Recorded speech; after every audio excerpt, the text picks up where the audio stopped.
Vamos lá. Hoje a nossa aula vai ser sobre religiosidade no Antigo Egito.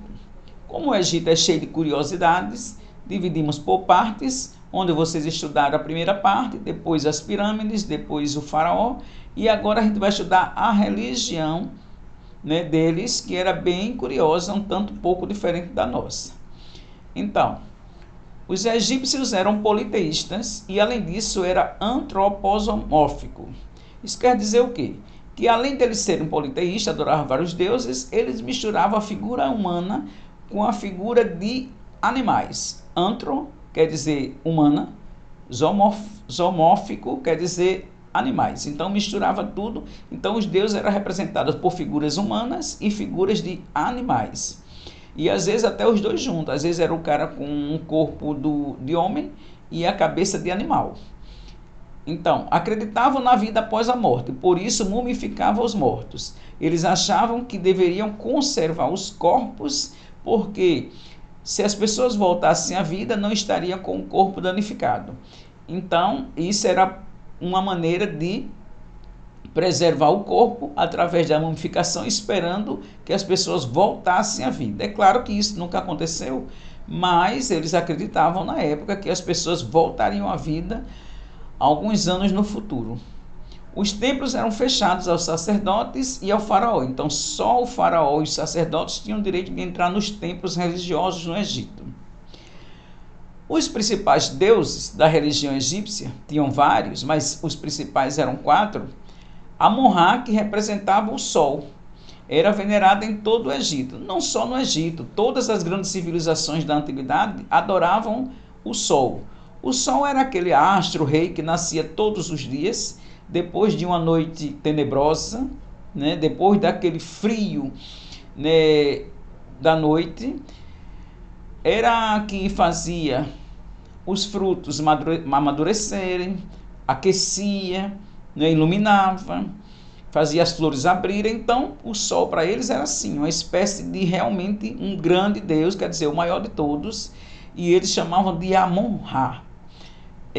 Osíris era o deus do bem, era o deus da fartura, o deus das semeadeiras, e perante ele que os mortos se apresentavam na esperança de uma vida eterna. Então, Osíris tinha um tribunal chamado Tribunal de Osíris, onde as pessoas, quando morriam, iam para lá e iam ser julgados no Tribunal de Osíris.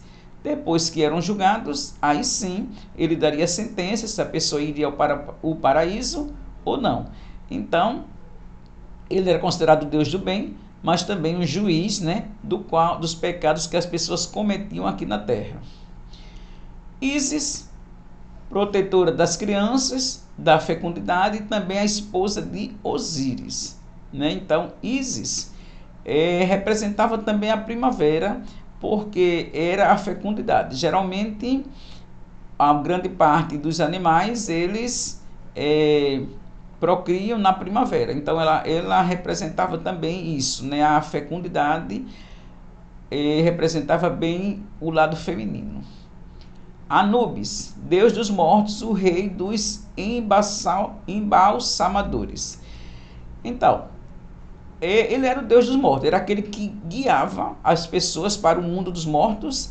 Por isso, as pessoas que faziam o embalsamamento, né, consideravam-se assim, seguidores de Anubis, que era o deus dos mortos na religião egípcia.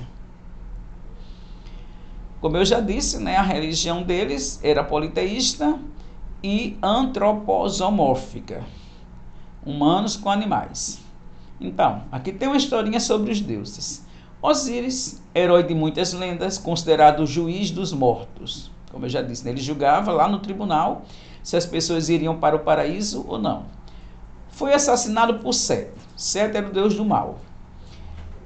Mas conseguiu ressuscitar graças à irmã e esposa Ísis. Na mitologia grega, as pessoas podiam casar com os irmãos, porque é mitologia, né, gente? Não é verdade, faz fruto da imaginação e da crença de um povo. Então, Anubis, deus da mumificação e protetor das tumbas. Para alguns estudiosos, a história da morte e ressurreição de Osíris representa o renascimento da natureza. No Egito havia os períodos de seca, e de cheias do rio Nilo, quando as águas invadiam as casas, destruindo quase tudo, mas depois voltavam às colheitas. Então, de acordo com a mitologia, Osíris era o deus da abundância, né, da semeadura, de tudo que era bom. Mas aí vinha aqueles períodos ruins, representados pelo deus Sete, que destruía tudo, né? Ou através de uma seca demorada, ou através de uma enchente fora do normal do rio Nilo. E aí depois entrava em ação Ísis, que era a primavera, fazia tudo florescer e tudo brotar novamente para esperar o ressurgimento de Osíris, que representava a fartura logo após aquele período difícil. O olho de Horus. Eu acho que todos vocês já tiveram uma certa curiosidade, né? Já viram isso, mas o que representa, né? O olho de Horus, também conhecido como Udiate, é o símbolo que significa o poder e proteção. O olho de Horus é um dos amuletos mais importantes do Egito Antigo e era usado como representação de força, vigor, segurança e saúde. Muita gente hoje em dia no Egito, né, ainda usa o olho de Horus para ter, vamos dizer, proteção, segurança, né, e porque representava. Diz a lenda que esse seria o olho do filho de Osíris.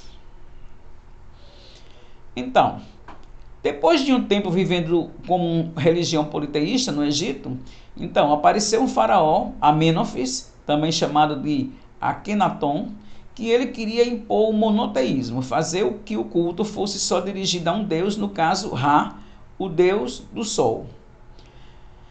Então, ele impôs a reforma religiosa que implantou o monoteísmo no Egito, Aton. Akenaton, ou Amênofis IV, seria o único que poderia interpretar a vontade divina, abalando o poder dos sacerdotes. Por isso, não deu certo. Os sacerdotes não aceitaram, mesmo porque há séculos que o Egito vivia no politeísmo e não era só um imperador, né, que ele queria que os poderes fossem todos ligados a ele através de Ra, o deus do sol. Por isso,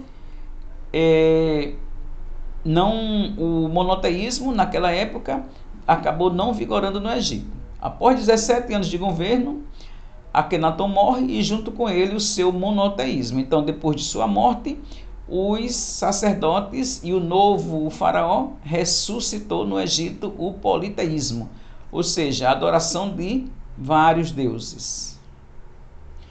A mumificação.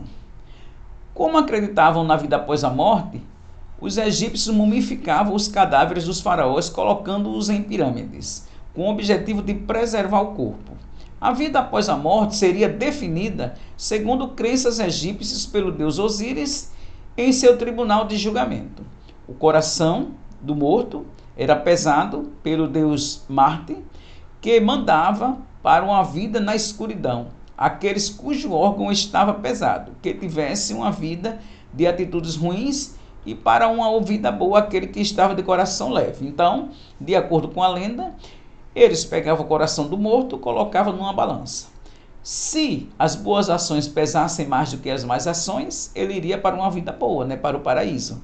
Mas se o coração tivesse pesado de más ações, ele iria, né, para um lugar de trevas, um lugar escuro, onde seria castigado por todos os males que cometeu.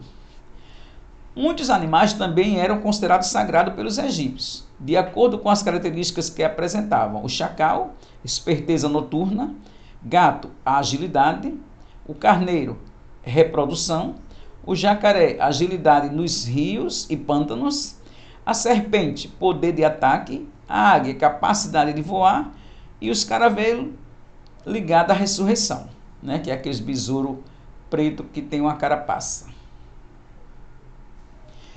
A vida após a morte. Os egípcios acreditavam na vida após a morte. Diziam que os mortos seriam julgados no tribunal de Osíris e retornariam aos seus corpos se fossem absolvidos. Mas para que isso acontecesse, era preciso que seus corpos permanecessem conservados. Nasce aí a técnica da mumificação.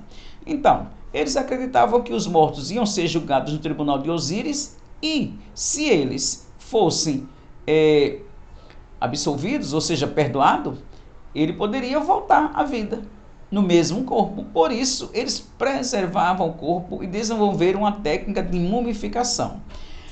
A técnica de mumificação consistia em, eles tiravam as vísceras, né, de dentro do morto, aquilo tudo que é mole, pulmão, coração, intestino, colocavam em um vidro com éter. Eles desenvolveram o éter naquela época, que era para conservar as vísceras, colocava dentro de um recipiente com o nome, né, daquele faraó, e depois eles limpavam todo o corpo, passavam um óleo especial e pegavam um tecido fino, feito com linho do deserto, né, uma espécie de gaze, um tecido fino, e aí saíam enrolando todo o corpo, né, untado com aquele óleo, onde ia transformando o morto em uma múmia.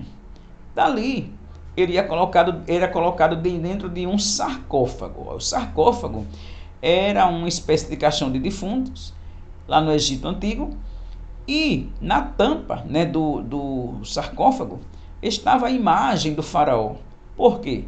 Porque eles acreditavam que quando a alma que saiu daquele corpo quisesse regressar, depois do tribunal de Osíris, saberia reconhecer quem estava dentro daquele sarcófago, que era a múmia daquele faraó. E aí, aquela alma retornaria para aquele corpo e eles viveriam novamente, né, numa vida feliz. Isso nunca aconteceu, mas eles acreditavam muito nisso. Eles achavam que ia demorar muito tempo, por isso eles tinham que conservar esses corpos. Então, esses sarcófagos, todo faraó mandava fazer muito antes da sua morte, ele mesmo mandava fazer. De acordo com as possibilidades, né, da época, vamos dizer assim, a riqueza que ele tivesse, podia ser todo de ouro, ou podia ser de madeira, ou de uma pedra, e aí era esculpido a imagem dele ali na frente, né? Então vocês estão vendo aí a múmia dentro do sarcófago e a tampa, né? Que aqui, olha, de uma maneira mais, aqui o sarcófago, aqui, olha, o sarcófago está aberto. Aqui já colocaram a múmia dentro, né, determinado faraó, e depois tampa e colocava dentro das pirâmides, junto com os tesouros, claro. Por quê? Porque um dia, quando o faraó voltasse à vida, ele não estaria na miséria, não estaria na pobreza. Então, eles acreditavam muito nisso, muito mesmo. Hoje em dia não mais. Mas as múmias, ainda tem muitas múmias lá no museu, lá no Egito, na cidade do Cairo. Quando vocês forem no Egito um dia, pode muito bem tirar uma foto e dizer, poxa, a professora de história bem que falou dessas múmias, né? Pode ser até que eu não esteja mais aqui, mas vocês vão se lembrar de mim, com carinho. A escrita egípcia, não é? A escrita egípcia, ela era bem diferente da nossa, né? Na verdade, eram símbolos em hieróglifos, como muita gente chama. A escrita surgiu no Egito por volta do ano 3000 a.C. Os caracteres que os egípcios usavam para escrever eram chamados de hieróglifos, usados geralmente na inscrição oficial e sagradas gravadas em pedra. Nem todo mundo naquela época sabia ler nem escrever, só os escribas, e eram eles que desenhavam esses símbolos, né, que representavam uma palavra, uma frase, né, de acordo com o que eles quisessem registrar na época. Durante mais de 3 milênios, os egípcios criaram cerca de 7.000 sinais e hieroglifos. A escrita egípcia começou por ser simplificada, passando dos hieroglifos para os hieroglifos cursivos. Mais tarde passou para o hierático, uma forma de escrita mais cursiva, de barro, e depois passou para o demótico, por influência grega. Então, depois eles foram melhorando até chegar nessa escrita de hoje, né? Aqui, ó, vocês estão vendo o escriba, ele está esculpindo ali, os livros naquela época eram de tijolos. Se vocês acham o livro de papel pesado, imagina os de tijolos, mas não precisava carregar, né, gente? Eles colocavam argila numa parede, enquanto a argila às vezes não estava ainda muito seca, ainda estava úmida, então eles registravam lá os feitos do faraó, né, as histórias, registravam e depois que secava ficava lá, né, por anos e anos e anos, para que as pessoas pudessem decifrar a escrita e saber o que estava escrito lá. A pedra de Roseta foi um achado, né, pelo francês Jean-François Champollion. Em 1821, ele iniciou um estudo intensivo na Pedra de Roseta. Na cidade de Roseta, ele achou uma pedra que tinha vários escritos da religião egípcia. A Pedra de Roseta é um bloco de basalto encontrado no Forte de Roseta e foi levado à França quando Napoleão voltou de sua expedição militar no Egito. Então, vocês estão vendo aqui que é um pedaço de pedra, mas é bem grande, né? Onde tem muitas das escritas do Egito aqui, se vocês olharem direitinho, dá para ver que tem algo escrito, e foi levado para a França, né, para ser estudado lá. Hoje, o povo lá do Egito, eles reivindicam essa pedra porque faz parte da cultura do povo egípcio. Eu concordo com eles também. Bom, eu espero que vocês tenham gostado dessa aula. Não é? A gente vai terminar a história do Egito aqui, depois a gente vai dar a história do reino de Cush. Se não der nessa avaliação, a gente completa na outra avaliação. A atividade de hoje, gente, vai ser na página 118, né? Vocês vão lá, na página 118, copia só as questões. Se tiver texto, não precisa copiar o texto no caderno, mas as questões sim, você copia no caderno de caneta, responde de lápis, e organizem o seu caderno, porque quando a gente voltar, eu mesma vou dar uma olhadinha no caderno e aquele aluno que fez as suas atividades todas, organizou, né, se empenhou, ele pode ganhar uns pontinhos sim. Aqueles que não se empenharam, infelizmente, né, mas nunca é tarde para começar. Então, gente, procure fazer essas atividades, aproveite um tempo que vocês têm livre para estudar um pouquinho, né? Eu espero encontrar vocês daqui a pouco, muito pouco tempo, né, para a gente se abraçar. Beijo grande e até a próxima.